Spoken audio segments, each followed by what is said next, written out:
remember working at the Holiday Inn in the conference room, and we were sitting there trying to figure out how we were going to set everything up. And we didn't have too much of the equipment. We didn't have the audience. It was me and Pastor V.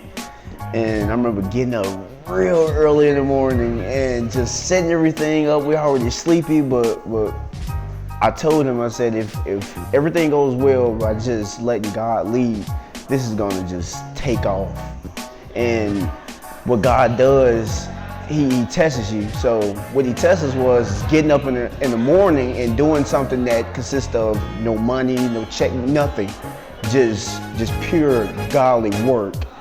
And I remember just when church started, it wasn't too many people there.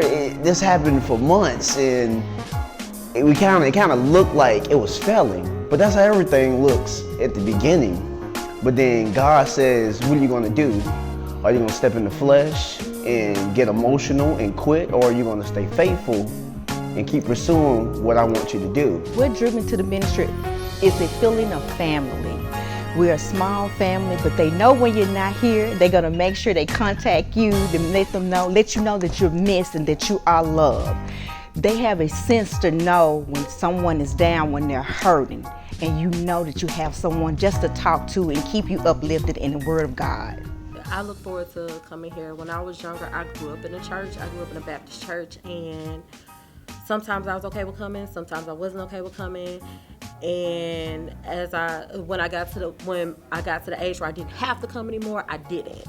Now that I'm grown and I still have the choice to where I can or cannot, I still come because I genuinely like the family here. It's very welcoming.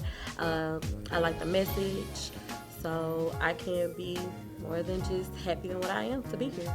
It wasn't necessary for me to feel like I had to do something in a certain order, something in a certain way, or be a certain way to allow God to come into my life, to work and to show me the person He created me to be. The teachings were they were straight to the point. It wasn't a lot of cloudiness there. They just punched me in the face, everything that I was going through.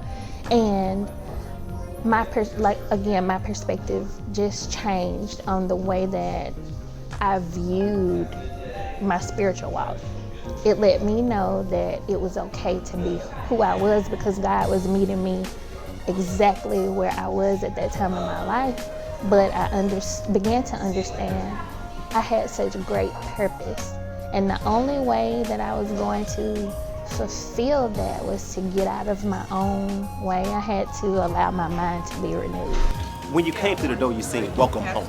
Right. When you break through the doors of By God Inspired, you see "Welcome Home." Right. See, you gotta feel home to be welcome home. And we at By God Inspired, we believe in an atmosphere making it feel like home. Making you know that even you just came through the door for the very first step of walking through that threshold. It may be your first day walking through, but we like to tell you, welcome home. You're not a long lost cousin, you're not a long lost brother, we all still family one to another.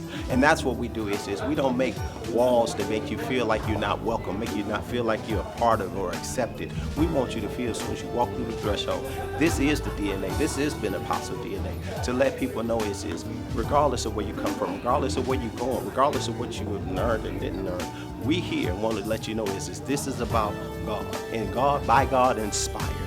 Nothing in here is done by man, nothing in here is inspired by man. Everything has been inspired by God. That's why BGI is where it is, and that's why BGI is going where it's going, because we believe that if you don't feel like you're at home, and you don't feel like you're welcome, you won't walk into the place. But after the BGI experience, you walk back up.